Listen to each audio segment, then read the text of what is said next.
Second Valli, or the chapter on Ananda, bliss.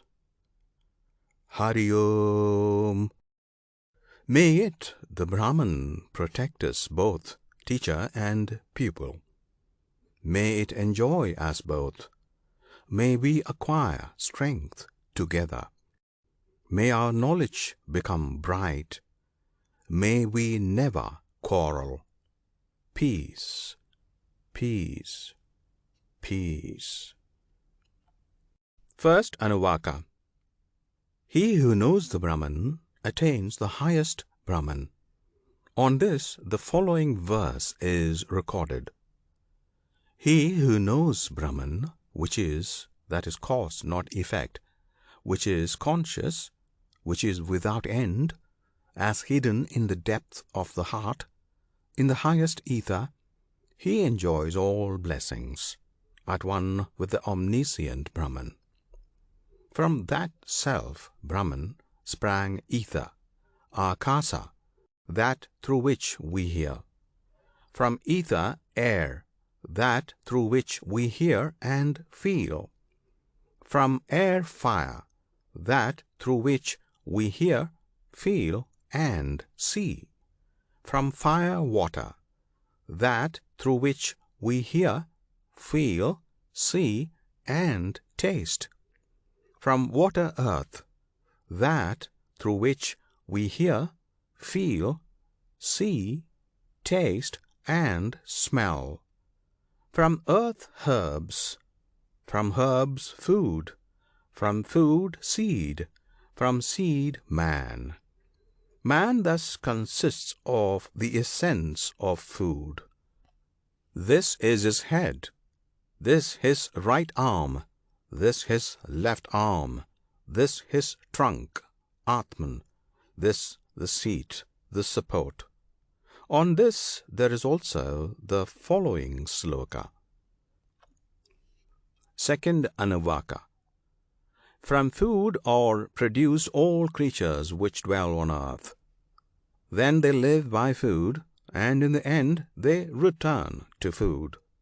For food is the oldest of all beings, and therefore it is called panacea, sarva ushada, that is, consisting of all herbs, or quietening the heat of the body of all beings. They who worship food as Brahman obtain all food, for food is the oldest of all beings, and therefore it is called panacea. From food all creatures are produced. By food, when born, they grow.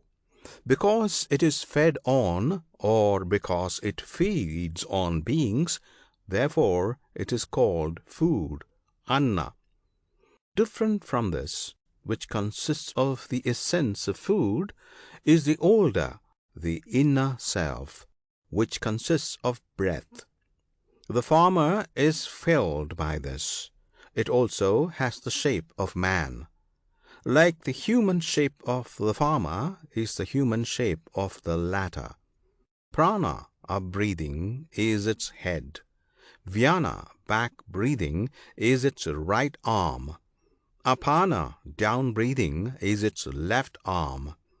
Ether is its trunk. The earth, the seat, the support. On this there is also the following sloka. Third Anuvaka. The Devas breathe after breath, prana. So do men and cattle. Breath is the life of beings. Therefore it is called Sarvayusha, all enlivening. They who worship breath as Brahman obtain the full life. For breath is the life of all beings, and therefore it is called Sarvayusha. The embodied self of this, consisting of breath, is the same as that of the former, consisting of food. Different from this, which consists of breath, is the other, the inner self, which consists of mind. The former is filled by this. It also has the shape of man. Like the human shape of the former, is the human shape of the latter. Yajus is its head, Rik is its right arm, Saman is its left arm. The doctrine Adesha, that is, the Brahmana, is its trunk. The Atharvangiras, Atharva hymns, the seat, the support.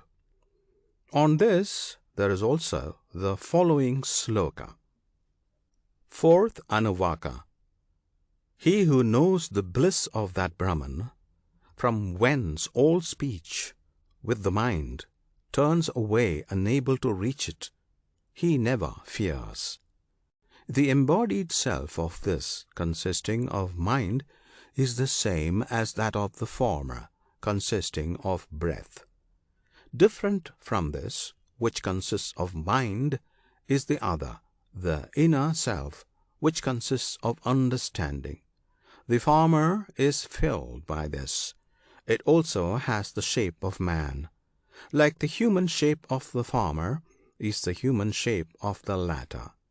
Faith is its head. What is right is its right arm.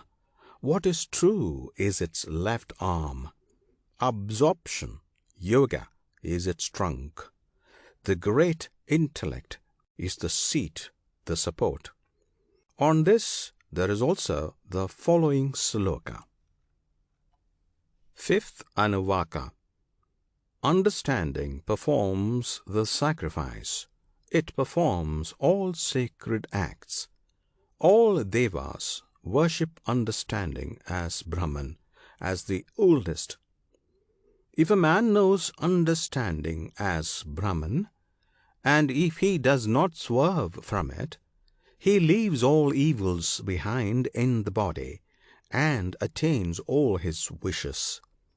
The embodied self of this, consisting of understanding, is the same as that of the former, consisting of mind. Different from this, which consists of understanding, is the other inner self, which consists of bliss. The former is filled by this. It also has the shape of man. Like the human shape of the former is the human shape of the latter. Joy is its head, satisfaction its right arm, great satisfaction is its left arm, bliss is its trunk, Brahman is the seat, the support. On this there is also the following sloka. Sixth Anuvaka. He who knows the Brahman as non-existing becomes himself non-existing. He who knows the Brahman as existing, him we know himself as existing. The embodied self of this bliss is the same as that of the former, understanding. Thereupon follow the questions of the pupil. Does anyone who knows not, after he has departed this life, ever go to that world? Or does he who knows, after he has departed, go to that world? The answer is, he wished, may I be many, may I grow forth. He brooded over himself like a man performing penance. After he had thus brooded, he sent forth, created all, whatever there is. Having sent forth, he entered into it. Having entered it, he became Sat, what is manifest, and Tyat, what is not manifest, defined and undefined, supported and not supported, endowed with knowledge and without knowledge, as tones, real and unreal. The Satya true became all this whatsoever, and therefore the wise call it the Brahman, Satya, the true. On this there is also this sloka. Seventh Anuvaka. In the beginning, this was non-existent, not yet defined by form and name. From it was born what exists, that made itself its self. Therefore, it is called the self-made.